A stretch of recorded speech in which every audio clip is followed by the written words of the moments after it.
Sufi sudah ada, sudah sabit, sudah wujud di zaman salafus saleh. Maka jika mereka mengatakan kita hanya ikut salafus saleh, Sufi juga ada dan mereka bagian dari ahlus sunnah wal jamaah.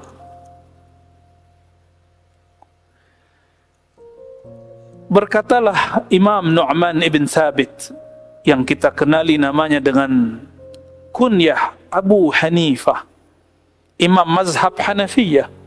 Apa kata beliau? Laula Ja'far Sadiq lahalaka Nu'man ibn Thabit. Kalau bukanlah didikan Ja'far Sadiq, maka Abu Hanifah binasa. Mungkin dia akan mencari populariti, ingin jadi viral, terkenal di YouTube, ya, atau mempunyai kekuasaan.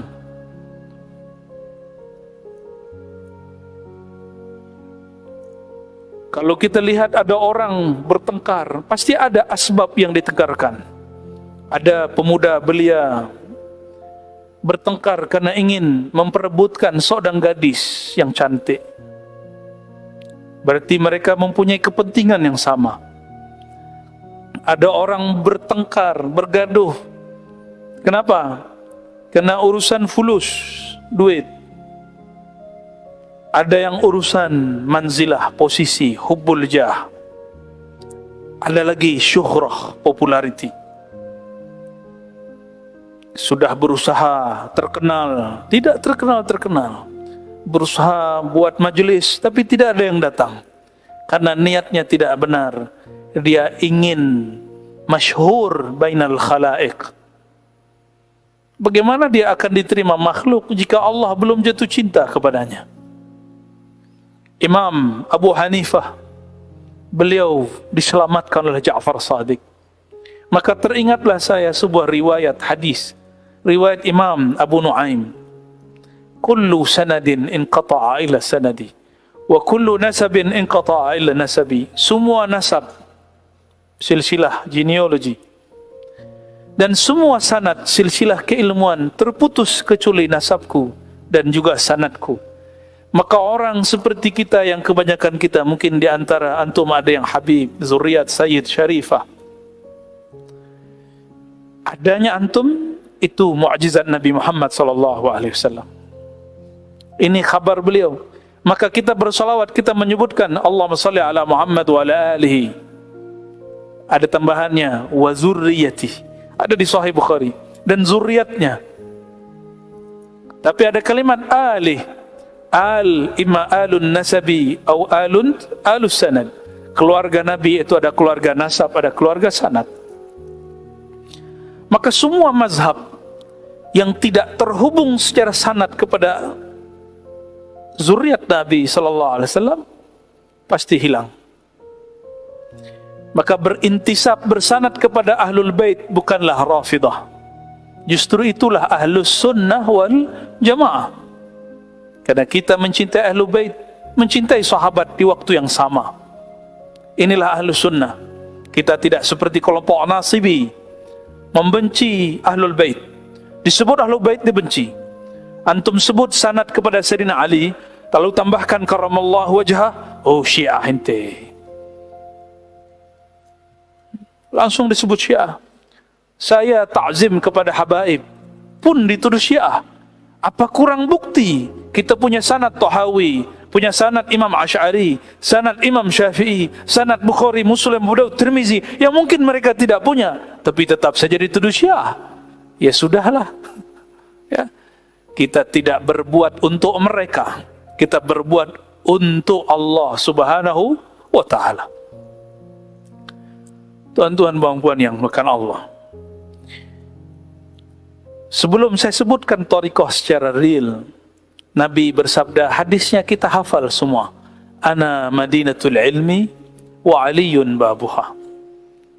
Aku adalah kota ilmu, bandar ilmu, sedangkan Ali adalah pintunya. Maka hampir 99 filmnya per 100 tariqah sufi dan mazhab-mazhab keilmuan terhubung kepada Sayyidina Ali karramallahu wajhah wa radhiyallahu ta'ala anhu. Sebutlah tariqah. Apa tariqah yang Tuan tahu dan Tuan amalkan? Syaziliyah. Syaziliyah. Imam Abul Hasan Syazili Hasani. Beliau zuriat Sayyidina Hasan dan silsilahnya dari Imam Ibn Mashis, kutub di zamannya, bersambung kepada Sayyidina Al-Hasan. Apa tariqahnya, Ustaz? Surawardi. Masya Allah, nuhibbukum. Ini gharib nih orang nih, ada Surawardi. Surawardi, tariqah Surawardi itu cabangnya banyak, cawangannya banyak. Salah satunya tariqah Khalwatiyah. Ya. Tariqah Surawardi pun terhubung kepada Sayyidina Ali. Ya. Hanya Naqsyabandiyah yang juga terhubung kepada Sayyidina Abu Bakar As-Siddiq. Bagaimana mungkin kita ahlu sunnah membenci zuriat Nabi sedangkan silsilah ilmu kita dari beliau-beliau? Maka Rafidah syai', Ahlul Bait syai'.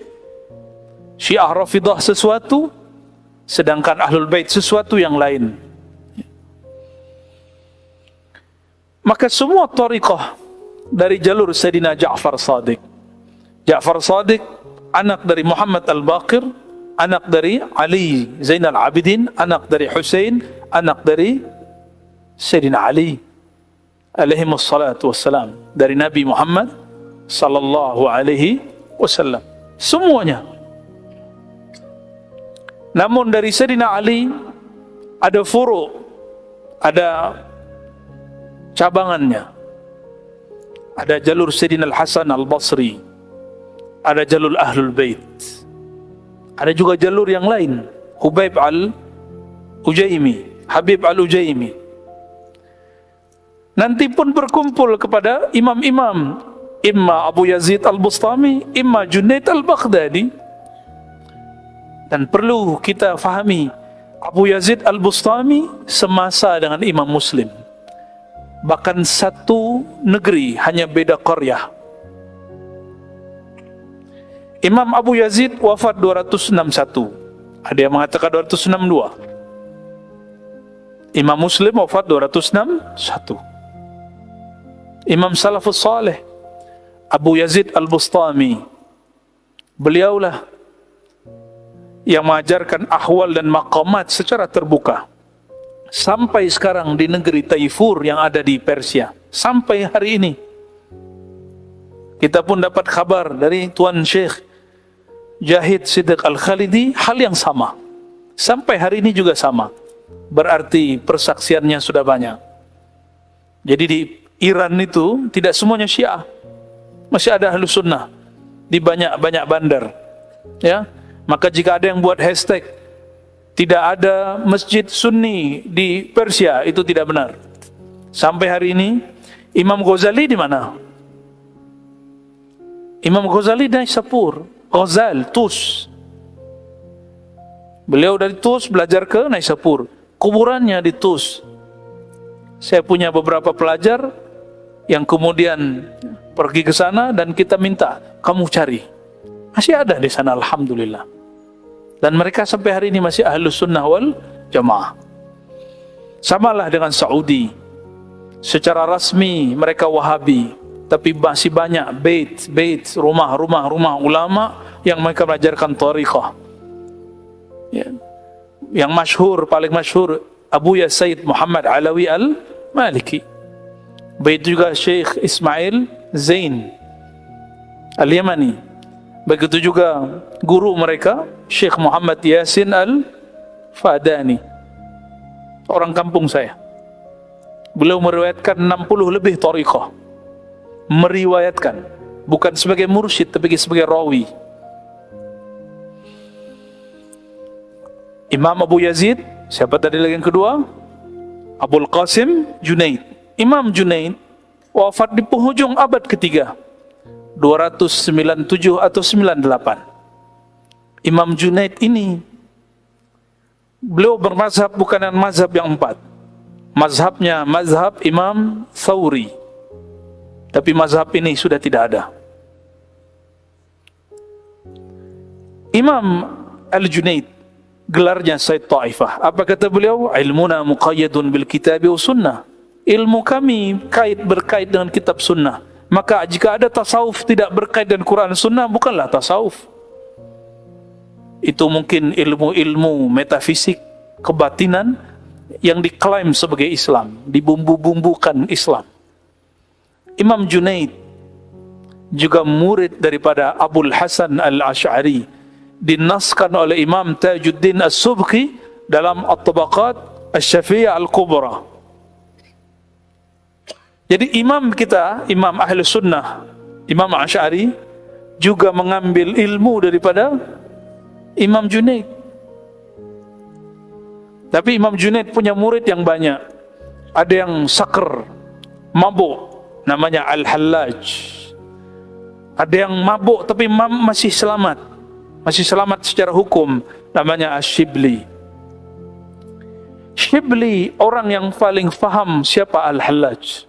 Tapi karena perintah penguasa, dia diperintahkan, semua yang hadir diperintahkan untuk melempar beliau dengan benda yang ada di tangan. Dia ambillah kapas yang digulung-gulung, dia lemparlah Al-Hallaj. Yang lain melempar dengan kerikil, batu, sijil.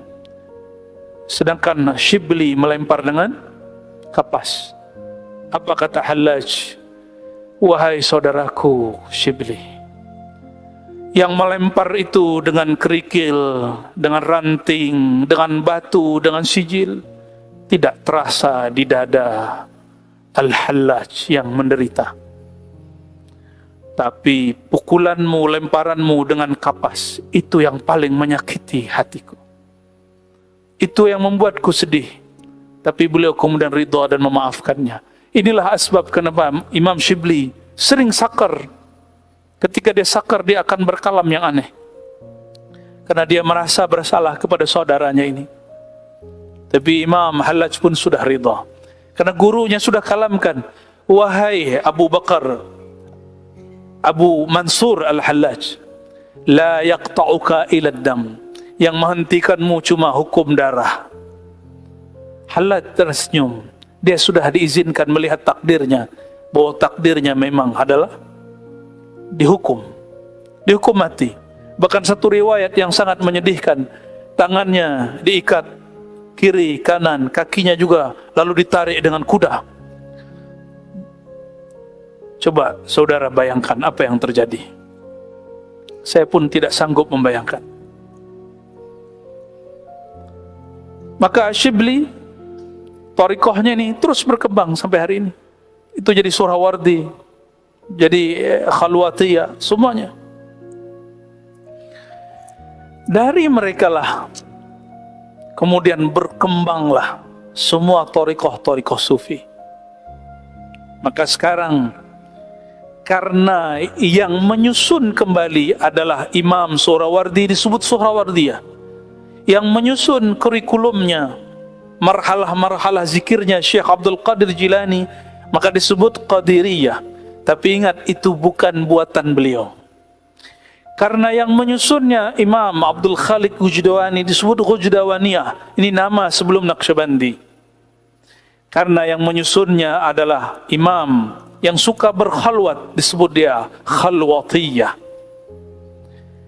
Begitulah, kecuali juga Imam Naqsyabandi dan Imam Syazili, thariqah mereka dan Khalwati tidak disebut dengan penamanya, tapi disebut dengan gelar dia. Dan yang paling banyak hari ini yang diamalkan itu adalah 3 thariqah ini: Syaziliyah, Naqsyabandiyah, Qadiriyah.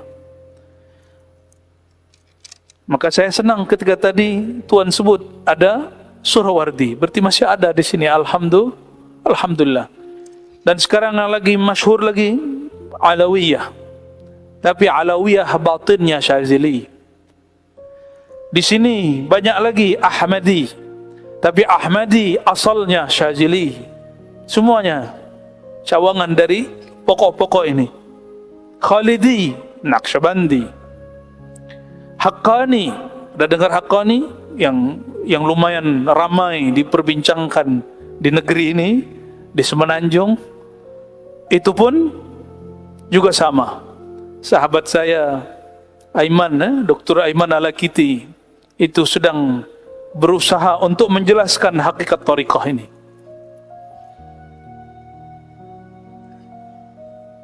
Ada lagi ya, di Libanon namanya Rifaiyah.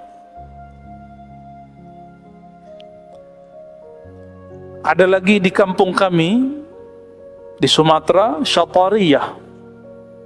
Saya pun dapat Syatariyah. Ciri khasnya kajian hakikat ma'rifat.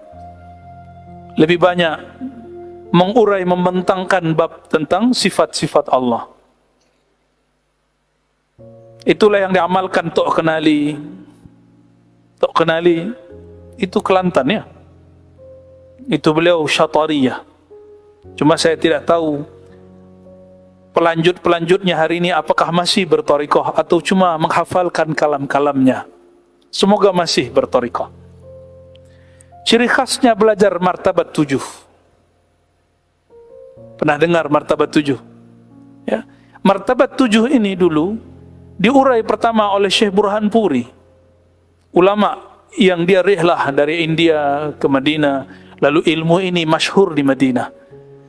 Disyarahlah oleh Imam Ibrahim Al-Qurani. Untuk siapa? Untuk ashabil jawiyin, untuk orang-orang Nusantara, orang-orang kita. Karena orang-orang kita dari dulu minatnya belajar ma'rifat sangatlah tinggi. Inilah mumayyazat fadlullah alaina, nikmat Allah kepada negeri kita sedari dulu. Maka kalau kita buka kitab-kitab ulama Madinah, Mekah zaman dulu, orang-orang kita disebut Jawiyin. Dulu kita semuanya Jawi. Apapun negaranya, kesultanannya Jawi. Walaupun bukan orang Jawa.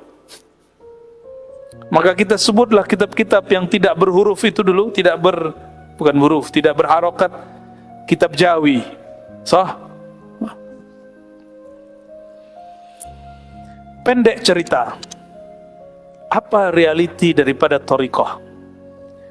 Thariqah itu intinya berasal dari Sayyidina Nabi SAW.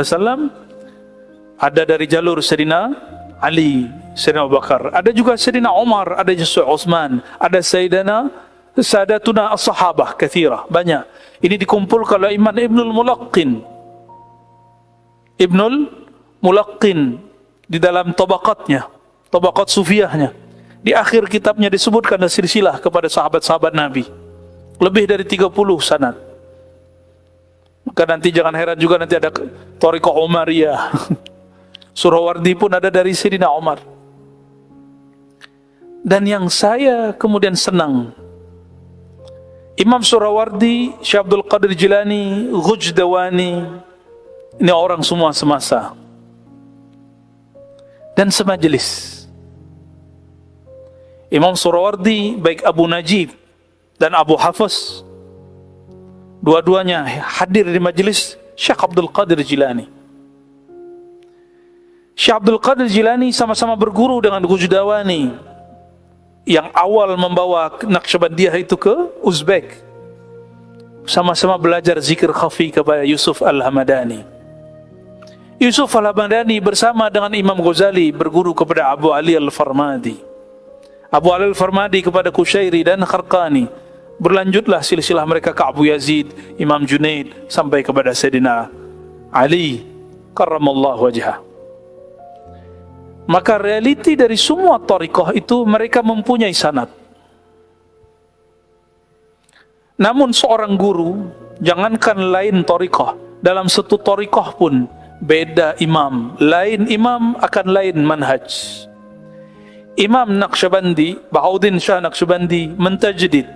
Gurunya, kakek gurunya mengajarkan zikir jahar dan khafi, sedangkan dia tidak. Lalu ada orang kita juga di Mekah, namanya Syekh Ahmad Khatib. Dia gabung lagi Naqsyabandi dan Qadiri, dihidupkan lagi zikir keras, jahar, bersamaan dengan zikir khafi. Imam Abul Hasan Syazili banyak Allah berikan hikmah dan haqa'iq. Maka dia baca ayat, muncullah makna jadi doa. Jadi Hizib Bahar, Hizib Nasar, Hizbul Bar. Lalu dia baca hadis Nabi, dapatlah ilham, adalah wirdul asas. Semuanya dapat ilham. Semuanya berdalil, tidak ada yang tidak berdalil. Dan belakangan, inilah yang paling menakjubkan. Semakin akhir zaman, rohani ini tambah dibuka. Muncullah Sidi Ahmad Tijani, Muhammad bin Abdul Karim Samani, guru dia, dan yang setelah beliau berdua, Sidi Ahmad bin Idris Al-Idrisi. Apa yang unik dari mereka? Juga ada Al-Qattani di Maghrib. Mereka ini mempopulerkan, memasyhurkan sanad yang selama ini banyak orang malu, yaitu sanad ruhiyah. Mereka mengambil dari hadis man ra'ani fil manan faqad ra'al haqq, yang melihat aku betul-betul melihatku dalam mimpi, itu betul-betul aku. Jika itu hak, maka ini perlu dijadikan sebagai bahan kajian yang panjang. Imam Muhammad bin Abdul Karim Samman, setelah dia mengambil thariqah Naqsyabandiyah, Khalwatiyah, Syaziliyah, Anfasiyah, Junaidiyah, Aidrusi, semuanya, lalu dia secara rohani bertemu rohaniah Rasulullah SAW. Man ra'ani fil manam fasayarani qadha, yang bermimpi bertemu aku, dalam mimpi tentunya Allah akan berikan pertemuan dalam keadaan jaga. Itu terjadi. Kalau tidak, mana mungkin Nabi berbohong? Mungkin Nabi berbohong? Maka kalau sekali ada tuan-tuan mimpi ketemu Rasulullah, minimal sekali sebelum wafat akan melihat Nabi dalam keadaan jaga. Minimal sakaratul maut melihat Rasulullah SAW. Ini janji Rasulullah SAW. Tapi lain dengan para aulia. Sebenarnya dulu Imam Abu Al-Hasan Syazili punya murid yang unik itu, namanya Imam Abu Al-Abbas Al-Mursi, yang mengatakan, jika Rasulullah luput dari pandanganku sesaat saja, aku menganggap diriku tidaklah muslim lagi. Ini sanad ruhiyah. Beliau berguru ke Imam Syazili secara sanad. Beliau mengambil dari rohani Nabi SAW secara ruh. Ini berkembang terus. Namun dahulu belum banyak kajiannya. Ketika ahli hadis sudah faham ini, ahli akidah sudah faham ini, ahli fiqh sudah faham ini, maka di Madinah, di Maroko, di Mesir, dimanapun di Baghdad, orang-orang sudah biasa membicarakan pertemuan ruhayah. Disebut juga sanad Uwaisiyah. Seperti Sayyidina Uwais tidak bertemu fisik dengan Nabi, tapi dapat melihat Nabi dalam keadaan jaga, sallallahu alaihi wasallam. Ini yang paling penting sebenarnya, ya. Imam yang kedua, Sidi Ahmad Tijani, sebagaimana disebutkan dalam Bulughul Amani oleh murid dari muridnya juga, beliau menghikayatkan bahwa ruhaninya bertemu Rasulullah yaqzatan, mengikuti hadis ini. Disinilah sejarahnya kenapa pengikut Tijaniyah tidak berthariqah ke yang lain. Kita fahami, kita maklumi. Karena ruhani Nabi berkalam kepadanya, utruk kulla tariq, tinggalkan semua thariqat, engkau sudah langsung mengambil dariku. Maka kita memaklumi jika orang-orang Tijani tidak mau ambil dari yang lain. Tidak apa-apa, ya, itu thariqah mereka, rumah tangga mereka.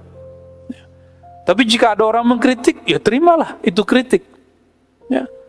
Karena semua imam mengalami hal yang sama. Lain halnya Sidi Ahmad Tijani, beliau menghikayatkan itu secara terbuka. Itu aja perbezaannya. Bagaimana dengan Sidi Ahmad bin Idris Al-Idrisi, yang kemudian disebut Thariqah Idrisiyah atau Ahmadiyah, belakangan karena terjadi perang, ya, disebut Sanusiyah. Muhammad Ali As-Sanusi itu muhaddis kabir. Di zamannya dialah al-hafiznya Sahih Bukhari di luar kepala. Kalau antum benar-benar di luar kepala, ya, paham maksudnya? Dia hafaz Sahih Bukhari, tidak perlu lihat. Nah, kalau kita lihat pun tak hafal. Sidi Ahmad bin Idris al-Idrisi, sebagaimana dihikayatkan muridnya dalam kitab Iqdil Farid, kemudian disebutkan juga dalam kumpulan sanad Muhammad Ali As-Sanusi dan kitab-kitab yang lain. Beliau menyebutkan kisahnya dalam manaqib-manaqibnya. Apa kata beliau? Di Iqdil Farid tidak disebutkan ini, tapi kitab yang lain satu lagi. Kata beliau, pertama kali aku ditalqin Sayyidi Al-Khidr alaihi salam di hadapan baginda Nabi Muhammad SAW. Lalu diijazahkan beberapa aurat, salah satunya salawat azmiyah, istighfar juga, dan lain sebagainya. Ini rohani. Tapi kemudian Rasulullah sendiri yang mentalqinkannya kepadanya. Maka ahli hadis yang tidak faham ini, ahli fiqh yang tidak faham ini ingkar. Padahal ini bukan fannya ahli hadis, bukan fannya ahli fiqh, bukan fan juga ahli aqidah. Ini ahli tasawuf. Maka fatwa seharusnya tidak memfatwakan persoalan ini, karena ini persoalan dzauq ruhiyah. Persoalan fatwa aqidah tentang aqliyat, tentang imaniyah. Ini pengalaman rohani. Tidak usah difatwakan. Ya. Beliau pun mendapatkan itu. Maka ini disebutlah oleh Imam Muhammad Ali As-Sanusi tariqahnya, tariqah Muhammadiyah. Begitu juga Imam Tijani menyebut tariqahnya Ahmadiyah. Belakangan muridnya nyebut Tijaniyah. Ternyata semua imam mengatakan tariqah kami Muhammadi, Muhammadi, Muhammadi. Karena zahirnya dari guru, ruhaninya dari Nabi. Bagaimana cara memahami ini dengan baik? Tuan-tuan, puan-puan, karena Allah mudah sekali. Tubuh mati, benar? Ruh mati tak? Ruh Nabi mati? Ruh kita hidup? Ruh Nabi hidup. Jika tubuh mati, ruh tidak mati. Apabila mampu mematikan diri sebelum mati, ruh akan bertemu dengan ruh. Al-arwah junudun mujannadah. Mudah tuh? Inilah makna mutu qabla an tamutu. Matikan dirimu sebelum mati. Kenapa orang sudah banyak baca kitab tapi tidak menikmati zikir? Karena sembari berzikir dia masih banyak berfikir. Zikir dengan kolbu, bukan dengan fikir. Kalimatnya jelas. Wazkur rabbaka fi nafsik. Ala bidzikrillah tatma'innul qulub. Jelas, nafs, qalb. Maka dalam Sahih Bukhari dikatakan Allah mengharamkan kepada orang yang man qala la ilaha illallah min qalbihi aw nafsih. Dua saja, bukan min aqlih, bukan min zihnih, tapi min nafsih aw qalbih. Allah haramkan siapa saja yang mengatakan la ilaha illallah dengan nafsnya, jiwanya, dan yang kedua dengan qalbunya. Oleh karenanya saya tidak merasa aneh, hairan jika ada orang mengatakan tariqah Idrisiyah ada dua sanad, tariqah Tijani dua sanad, tariqah Samani dua sanad, tariqah fulan dua sanad. Itu semua imam begitu. Imam Naqsyabandi juga begitu, Abdul Qadir Jilani begitu, semua begitu. Tapi dahulu mereka tidak kalamkan secara terbuka. Tapi kullama yataghayyar az-zaman, bertambah tua alam ini, maka ilmu rohani akan tambah terbuka. Kenapa? Karena cobaan-cobaan kepada manusia dikumpulkan, semua cobaan yang ada dari awal masa manusia dikumpulkan di akhir zaman ini. Maka mustahil kita sanggup menghadapinya kecuali dengan rohani. Maka banyaklah orang-orang begitu hari ini. Ke depan mungkin nanti lagi Syekh Fulan rohaninya bertemu Rasulullah. Saya percaya dengan itu. Ya, kita tidak boleh ingkar hal itu selama dia tidak ngaku jadi nabi, jadi rasul atau jadi malaikat. In kana yaqul fahuwa min dajjalin. Kalau dia ngaku begitu dia dajjal. Karena ini di kampus Islam, saya tidak bahas tentang hal-hal yang lebih, ya. Bahas yang akliyat saja. Nah, namun sebelum saya tutup, sebelum ada soal jawab jika ada, yang paling utama dalam thariqah tasawuf itu dalam realiti hari ini, usul thariqah itu dua saja. Satu zikir, satu solawat. Dua saja. Namun dua ini tidak mungkin sempurna kecuali dengan adab. Adab itulah yang membuat thariqah berlainan. Dari adab muncullah kaifiat. Dari kaifiat barulah bertubuh satu thariqah. Maka adab thariqah Ahmadi lain dengan thariqah Tijani. Orangnya hampir semasa. Adab Surawardi lain dengan Qadiri, padahal orangnya semasa. Kenapa? Karena lain syekh, lain adab. Dan kabar gembiranya, hampir semua pejuang-pejuang Islam dari setiap masa, Salahuddin Al-Ayyubi itu Qadiri, Muhammad Khan Usmani yang bergelar Al-Fatih itu juga seorang sufi. Sebutlah pejuang manapun, semuanya, hampir semuanya sufi. Dan ini tidak hanya kita yang mengakui, sejarawan barat pun mengakui. Martin van Bournissen meneliti pejuang-pejuang yang ada di Asia Tengah, dan dia menemui kullu mujahidin syekhun mursyid. Semua mujahid itu pemimpinnya syekh mursyid. Supaya orang benci dengan thariqah dan mursyid, maka disebutlah kemunduran umat Islam ada dalam tasawuf. Padahal kemajuan umat Islam ada dalam tasawuf. Syaitan tidak mau diam, karena syaitan tahu nahdah ruhiyah ada di kalangan sufi. Mereka mewaswaskan orang yang mampu baca kitab untuk menyerang para sufi. Maka sabarlah, ya. Fa na'udzubillah min syayatinil jinni wal ins. Kita mohon ampun dan perlindungan kepada Allah dari waswasnya syaitan manusia ataupun syaitan jin, ya. Jadi apa intinya? Zikir, solawat, tidak ada lagi. Saya sudah berputar belajar, berapa kata orang sini, berpusing, ya, belajar thariqah. Zikir, solawat, zikir, solawat, zikir, solawat, zikir, solawat, tidak ada lagi. Lalu di mana bid'ahnya? Oh, caranya. Cara itu jangankan antara kita dan Nabi, antara sahabat Nabi pun sudah berlainan. Sahabat Abu Hurairah punya tasbih dari buhul-buhul benang, dia ikat 2000. Terakhir saya lihat orang India, Khistiyah, apa kayak ini, zikir 2000 kali 6 baru dia boleh tidur. 2000 kali 6 berapa? 12.000. Sahabi Abu Hurairah, ya akhi, zikirnya sebelum tidur bukan hari suluk, bukan hari khalwat, kulla laylah, setiap malam. Bagaimana? Itu thariqah Abu Hurairah.